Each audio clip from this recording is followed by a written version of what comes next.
They granted the alien princess to a human as a joke, but she chose to start a family. The galaxy was vast, filled with civilizations and empires beyond imagining.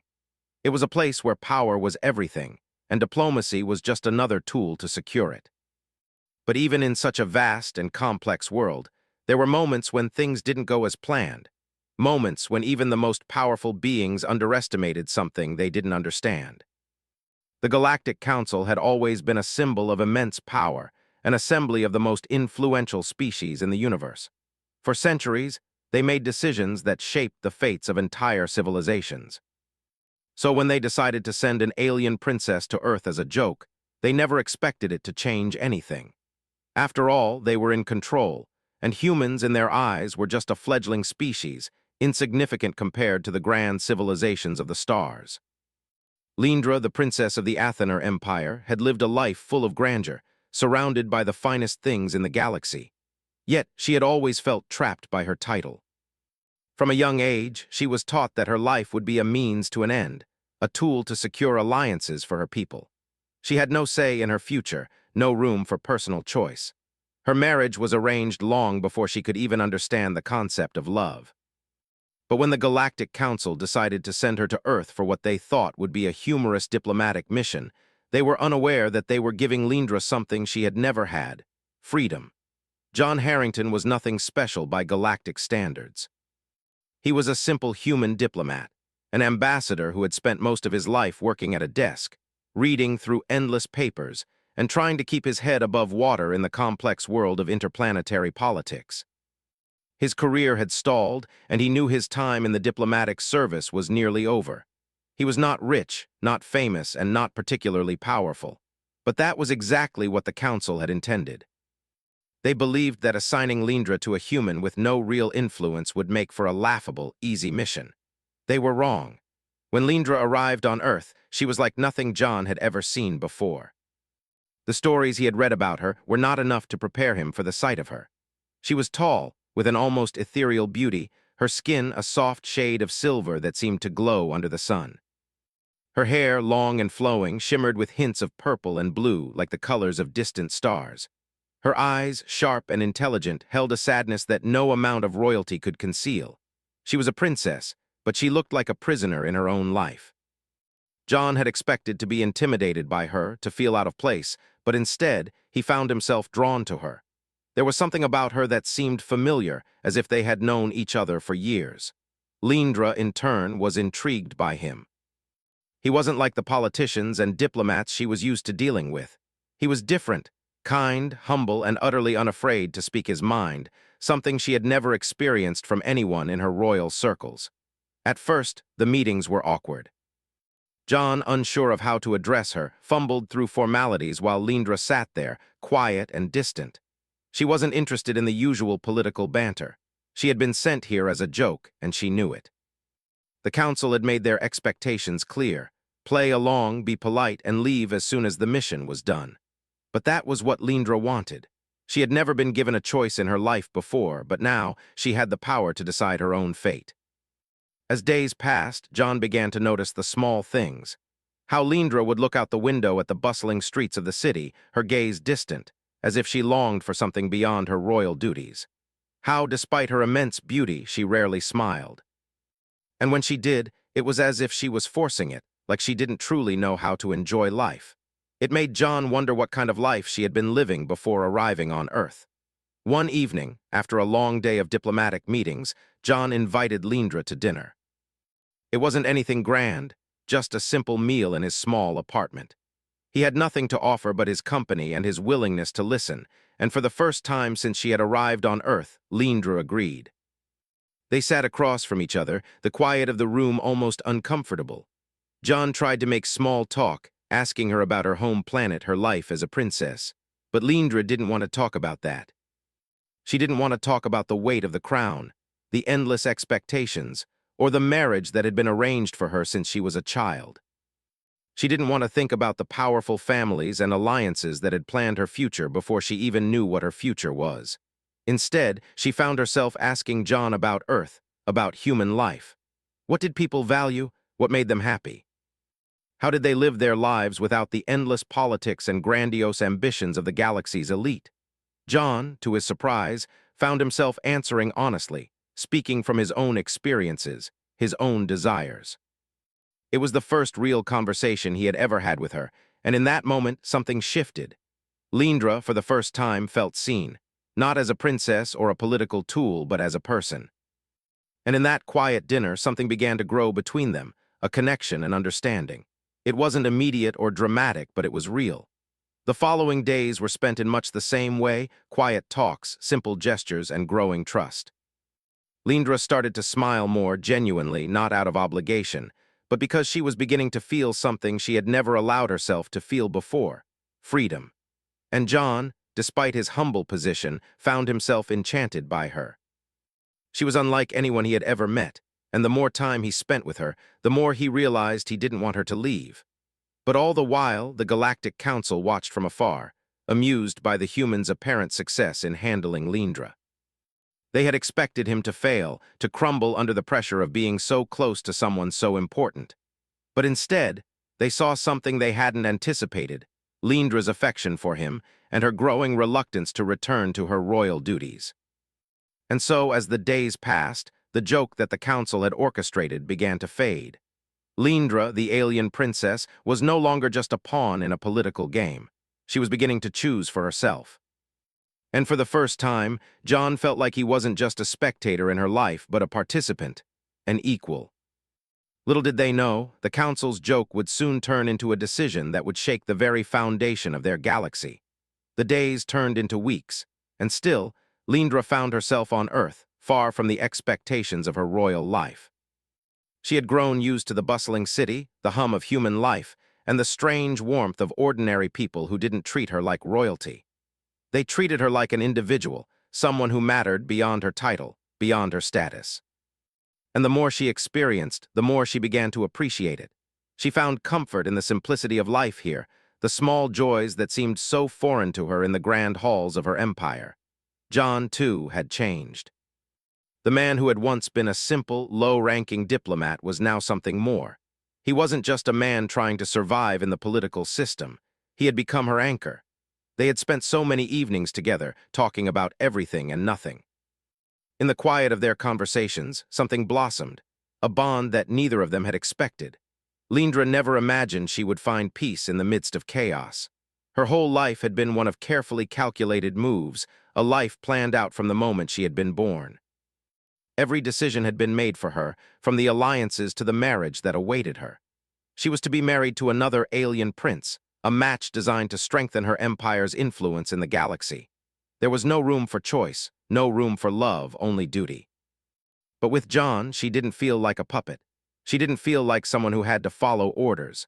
For the first time in her life, she was beginning to feel like she could make her own decisions, like she could choose her own path. The idea of being with him, of sharing a life with him, was becoming more than just a fleeting thought. It felt real. One evening, as the sun set over the city, casting long shadows across the skyline, Lindra sat with John on the balcony of his apartment. The air was cool, and the world outside was bustling, but inside there was nothing but peace. For a brief moment, it felt like the universe had paused, allowing them to simply exist in each other's presence. "You know," Lindra said, her voice soft but steady, "I never thought I would find peace here. I always thought peace was something distant, something only for those with power." John glanced at her, his eyes soft, understanding the weight of her words. "And now," he asked, his voice gentle. "Now I think I've found it," she replied. "Not in the power of my position, not in the weight of my crown, but in the simplicity of this, in being here with you." John's heart skipped a beat. He had known in the quiet moments between them that something was shifting, but hearing her say it made it real. It made it undeniable. There was something between them, something that had been building from the first moment they met. It wasn't just a fleeting connection. It was something deep, something that made him want to fight for it, no matter the cost. But as much as Lindra had come to appreciate the peace of Earth, the reality of her position was never far behind. There were still those in the galaxy who saw her as a tool, a means to an end. And the more time she spent away from her empire, the more she realized just how trapped she had been. The Council, the ruling body of the galaxy, had planned her life long before she had the chance to choose it for herself. Her marriage to the alien prince was supposed to be the final piece of a puzzle that would secure her people's future in the galaxy. But what about her future? What about her happiness? Lindra had often wondered about that, but now, with John beside her, she had an answer. For the first time, she had a choice, and that choice was to be with him. It wasn't easy. Every day, Lindra had to fight the pull of her past, the weight of her title, the expectations that had been placed on her. And yet, each time she looked at John, each time they shared a quiet moment together, it became easier to choose him, to choose a life that was hers to define. One day, as they walked through the park, Lindra stopped and looked at him. "I don't think I can go back," she said, her voice trembling slightly. John stopped walking, his brow furrowing in confusion. "Back?" he asked. "To the life I had," she said, her voice barely above a whisper. "To the empire, to the marriage, I can't go back to that, I won't." John's heart tightened. He had known she was struggling with this decision, but hearing her say it out loud made it real. He took her hand in his, squeezing it gently. "Then you don't have to," he said softly. "We'll figure it out together." But Lindra knew that her decision wasn't just about her. It wasn't just about what she wanted. It was about what her people would do if she refused to return to her role. What would the council do? What would happen to the alliances she had been promised to secure? It wasn't just her future on the line, it was the future of her people, and that responsibility weighed heavily on her heart.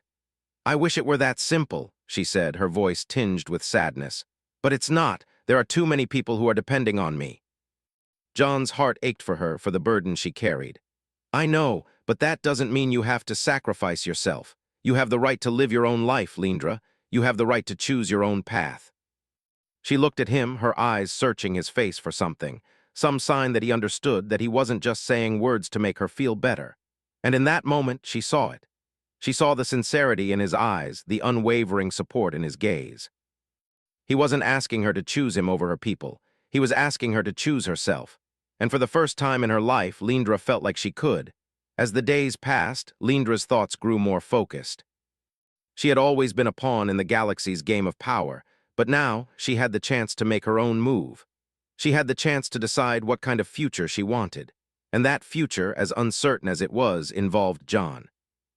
It involved a life built on their love, on their connection, something pure and real in a galaxy full of political schemes and power struggles. But even as she made that decision, she knew that the council would not take kindly to her refusal. They would see it as a betrayal. And that meant there would be consequences, serious consequences, but Lindra was ready. She had made her choice, and now she had to live with it. One evening, as they sat together, Lindra turned to John. "I want to stay," she said simply. "I want to be with you. I want to build a future with you."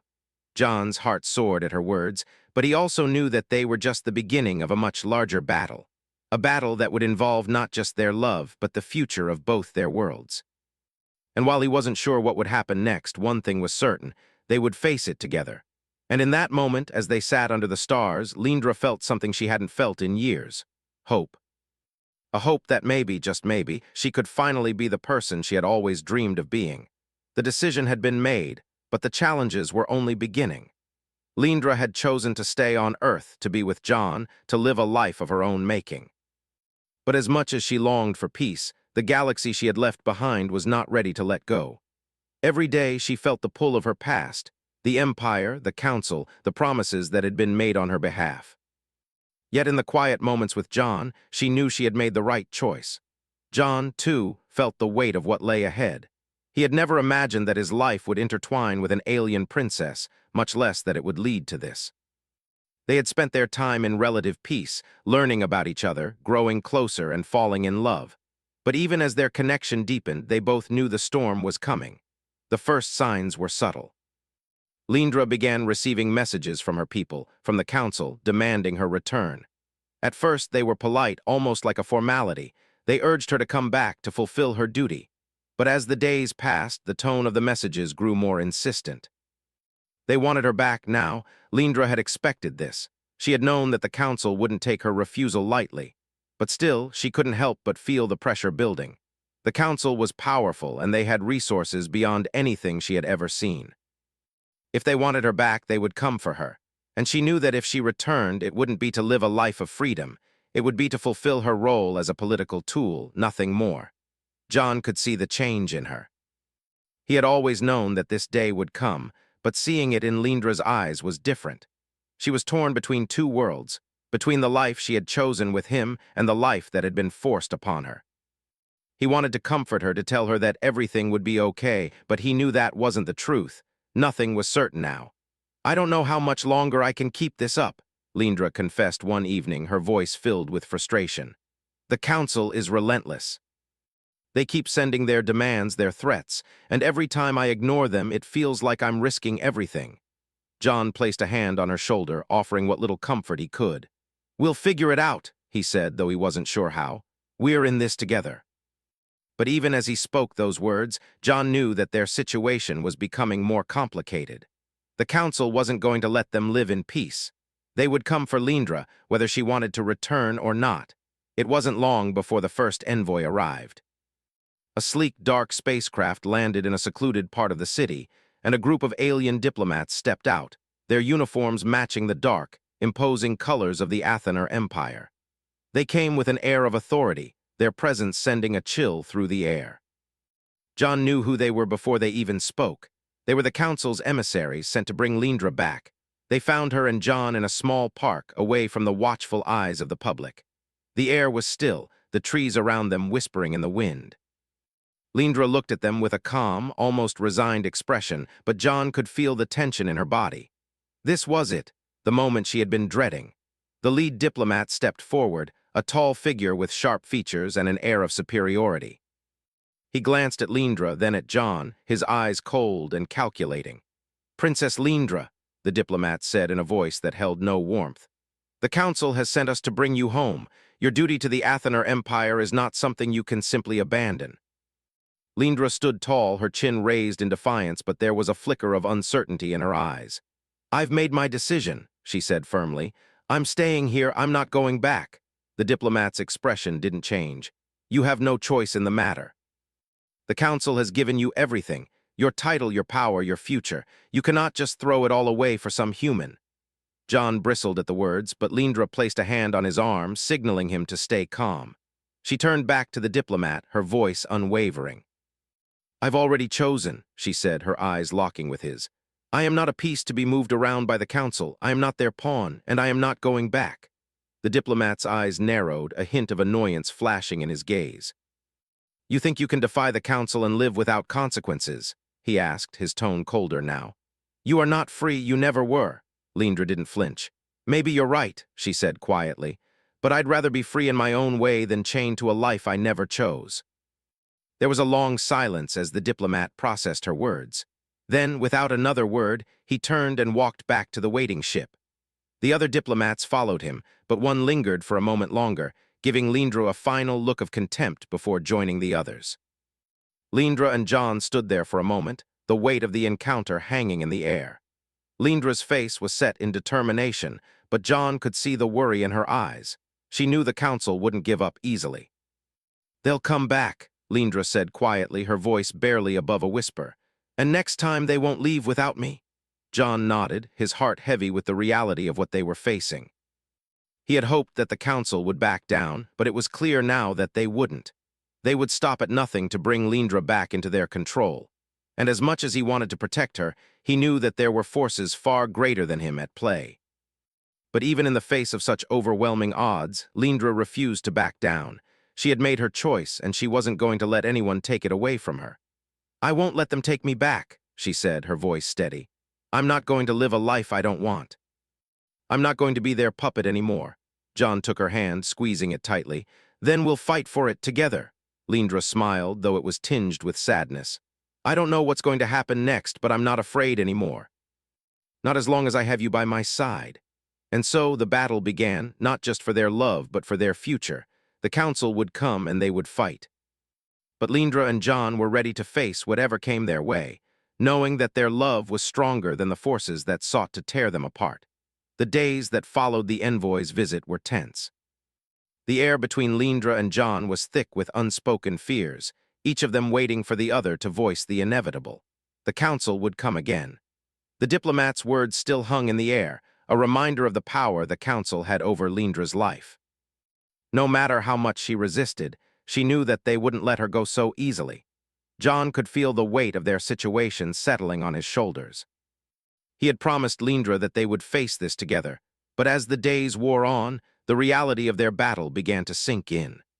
They were up against an empire, a force far stronger and more ruthless than anything Earth had ever known. And while John was willing to fight for Lindra, he knew they were outmatched. The Council had resources beyond anything he could even begin to comprehend. Lindra, too, felt the growing tension. Her resolve was firm, but she couldn't ignore the fear that gnawed at her every time she thought about the Council's wrath. They had been lenient so far, but she knew that they wouldn't hesitate to use force if it came down to it. She had seen the power they wielded, the way they controlled entire planets with just a few words. The idea of going back to that life terrified her, but the thought of losing John, of losing everything she had come to care for, was even worse. One evening, as the sun began to set, casting a warm glow over the city, Lindra and John sat on the balcony of his apartment. They had grown accustomed to these quiet moments, where the world outside seemed to fade away, and they were able to forget, if only for a while, the weight of their situation. But tonight, there was no escaping it. "Do you think they'll really come for me?" Lindra asked, her voice barely above a whisper. John looked at her, his expression serious. He had been dreading this conversation, but he knew it was inevitable. "I don't know," he said honestly. "But I'm not going to let them take you." Lindra turned to face him, her eyes searching his face. "How can you fight an empire?" she asked, a hint of disbelief in her voice. "How can we possibly stand against them?" John took her hand in his grip firm. "We fight because it's the only choice we have. If we give up now, if we let them win, then everything we've fought for, everything we've built is for nothing." Lindra's eyes filled with a mixture of sadness and gratitude. She had never known a man like John. He wasn't a warrior or a politician, but he had a strength in him that she admired. He had stood by her when everyone else would have turned away, and now he was willing to stand against the most powerful force in the galaxy to protect her. The thought of it both humbled and terrified her.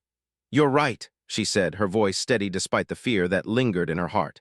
"But what if it's not enough? What if they come and take me back no matter what we do?" John squeezed her hand, his gaze unwavering. "Then we keep fighting, we don't give up, not ever." Lindra smiled softly, touched by his words. "I don't know what I'd do without you," she whispered. "I don't plan on letting you find out," John replied, his voice filled with conviction. The next few days passed in a blur of preparation. Lindra and John knew that the Council wouldn't waste time. They would come soon, and when they did, they would be ready. The tension in the city was palpable, as rumors of the impending arrival of the Council's forces spread. People whispered about what might happen, some fearful, others hopeful. But for Lindra and John, there was no turning back now. Their future, whatever it might hold, would be decided by the decisions they made in the coming days. The first sign that things were about to escalate came one morning when a squadron of ships appeared in the sky.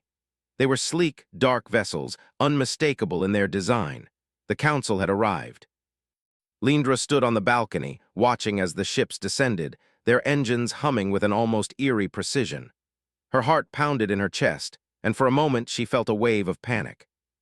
She had known this moment would come, but nothing could have prepared her for the sight of the Council's ships above her city, their power so visible, so undeniable. John joined her, his presence a calm anchor in the storm that was threatening to engulf them. "We knew this was coming," he said quietly, his voice steady. "I don't know if I can do this," Lindra admitted, her voice shaking despite her best efforts to remain composed. "I don't know if I'm strong enough." John looked at her, his expression soft but resolute. "You are stronger than you think, and I'm here with you. We're in this together." Lindra nodded, drawing a deep breath. She had always been taught to be strong, to put her duty above all else. But now, she realized, her strength didn't come from her title or her role as a princess. It came from the love and support she had found in John, from the life they had started to build together. And she would fight to protect that life, no matter what. The Council's emissaries arrived soon after, their ships landing in a large, open area just outside the city. Lindra and John knew that they couldn't afford to wait any longer. The time for peaceful negotiation was over. It was time to take a stand. As they approached the landing site, Lindra felt a knot of fear tighten in her stomach. The Council's representatives stood in a line, their cold, calculating expressions giving nothing away. They were led by the same diplomat who had visited before, his tall figure looming over the others. "Princess Lindra," he said, his voice as cold as ever. "The council has been patient, but your defiance is unacceptable. You will return with us now, or there will be consequences." Lindra stepped forward, her gaze unwavering. "I've made my decision," she said, her voice strong. "I will not go back with you. I am not your property to control." The diplomat's eyes narrowed, his jaw tightening with frustration. "You are a princess of the Athener Empire," he said, his voice laced with contempt. "You do not have the luxury of choice. You belong to the council, and you will return to your duties." Lindra stood tall, her heart pounding in her chest. She knew this was the moment where everything could change. This was the moment where her future would be decided, not by the council, not by her people, but by her own choice. "I belong to no one but myself," she said, her voice firm, "and I will not return to a life of servitude." John stepped forward, standing beside her, his presence a quiet but powerful statement. "You will not take her," he said, his voice calm but resolute. "Not without a fight." The diplomat's eyes flicked to John, and for a moment there was a flash of something, amusement, perhaps, or disbelief. But then his expression hardened, and he gave a small, dismissive shake of his head. "You think you can stand against the council?" he asked, his voice dripping with disdain. "We think we can stand for what's right," John replied, his voice steady. The tension in the air was palpable, but in that moment Lindra felt a sense of clarity. She knew that no matter what happened next, she had made her choice. She had chosen freedom, chosen love, chosen a life that was hers to live. And whatever the council did, they could not take that away from her. The standoff continued for what felt like hours, the tension in the air thick and palpable. Lindra stood beside John, her heart racing but her resolve as firm as steel. She had never felt more certain of anything in her life. This was her choice, her future, and she wasn't going to let the council take it away. The diplomat's cold, calculating gaze never wavered. "You will regret this," he said, his voice low and menacing. "The council does not take kindly to defiance, especially from someone of your position." Lindra's voice was steady, despite the fear she felt. "I've been living in regret my entire life," she said, meeting his gaze with a quiet strength. "I regret every choice that was made for me, every decision that wasn't mine to make. But this is mine, and I won't let you take it away." John stood beside her, his hand resting lightly on her shoulder, offering what little support he could in the face of the overwhelming power of the council. His heart was racing too, but he couldn't let Lindra face this alone. They had come this far, and they had to see it through. "We're not afraid of you," John said firmly, his voice carrying through the tension that hung in the air. "We've been through too much to back down now." The diplomat's eyes narrowed, and for a moment Lindra saw a flicker of frustration in his cold demeanor. He had not expected resistance like this, especially not from a human. The council had underestimated them both, but now the cost of that mistake was becoming clear. "You think this is a game?" the diplomat sneered. "You have no idea what you're up against. The council will destroy everything you've built. You will never be safe, never be free, not with the Empire's reach." Lindra's stomach churned at the thought of the council's wrath, but she held her ground. She had spent her whole life living in the shadow of others, living for the expectations of a distant empire. But she wasn't that person anymore. She had chosen a different path, one she could call her own, and she wasn't going to let anyone take that from her. "I've already been living in the shadow of the council my entire life," Lindra said softly. "I've spent years doing their bidding, sacrificing everything I am for their power. But not anymore. I'm not afraid of them, and I'm not afraid of you."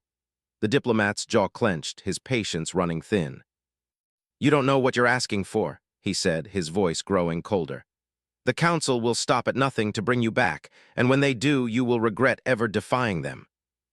Lindra took a deep breath, the weight of his words pressing down on her, but she refused to show fear. She knew what was at stake, and she knew that even if she was forced to fight, she would not back down. She had chosen this life, and no one was going to take it from her. John stepped forward, his presence a silent promise of solidarity. "We're not backing down," he said, his voice unwavering. "If the council wants to fight, then we'll fight, but we're not going to let you take her from me, from us." The diplomat seemed to consider their words, his eyes scanning both of them. For a moment, it almost seemed like he was trying to understand the depths of their resolve, trying to gauge just how far they were willing to go. And then, with a slow, deliberate motion, he nodded to the others who stood by, silent and imposing. "Very well," the diplomat said, his voice colder than before. "If you refuse to comply, then the consequences will be yours to bear. But know this, you will never be safe. The council will make sure of that." Without another word, the diplomat turned and walked back to his ship, the others following behind him, leaving Lindra and John standing there, uncertain of what would come next. But even as they watched the ships rise into the sky, Lindra felt something shift inside her, a sense of relief, perhaps, or the quiet stirrings of hope. She had chosen her path, and for the first time it felt like the right one. John stood beside her, his hand still resting gently on her shoulder. "It's not over yet," he said quietly, but his voice was filled with a quiet confidence. "But we've taken the first step." Lindra nodded, her eyes fixed on the horizon. "It's just the beginning, isn't it?" she said, her voice soft but firm. "It is," John replied, "but we'll face it together." Over the following days, the reality of their situation began to settle in. The council's ships had left, but the threat they posed was far from over. Lindra knew that they would not give up so easily, but she also knew that she wasn't alone. John was by her side, and together they would find a way to stand against the council. As the weeks passed, Lindra's resolve only grew stronger. She began reaching out to others who might help, rallying support from people who believed in her cause. The rebellion was small at first, but it was growing. There were whispers of others who had suffered under the council's rule, others who had seen their lives twisted by the empire's insatiable thirst for power. And one by one, they began to join her. But the council was not idle. Their agents began to infiltrate Earth, searching for any sign of rebellion, any trace of Lindra's efforts to defy them. The tension between the two sides grew, and every day felt like a battle in itself. But Lindra was no longer afraid. She had chosen to fight, and she would continue to do so, no matter the cost. One night, as they sat together in the quiet of their apartment, Lindra turned to John, her eyes filled with determination. "I'm not going to stop," she said softly. "I'll fight for this, for us. For our future." John smiled, a warm, reassuring smile that made her heart swell with affection. "I know you will," he said, "and I'll be right here with you every step of the way." Lindra smiled back, her heart filled with a quiet, unshakable strength. She knew that their fight wasn't over. But for the first time in her life, she felt like she was on the right path, one she had chosen for herself, with no one else's hand on the reins. The road ahead was uncertain, but she was ready to walk it. Together, they would face whatever came next. They had already taken the hardest step, and now there was nothing left to do but move forward. The galaxy might be vast, and the council might be powerful, but Lindra knew one thing for certain. She would no longer be anyone's pawn. She would make her own future, and she would fight for it with everything she had. The war was far from over, but Lindra and John were no longer just survivors. They were fighters, and they were ready to take on whatever the council could throw at them. For the first time, they knew what it felt like to truly live, not under the weight of others' expectations, but on their own terms. And as the night stretched on, they sat together, knowing that whatever came next, they would face it as one.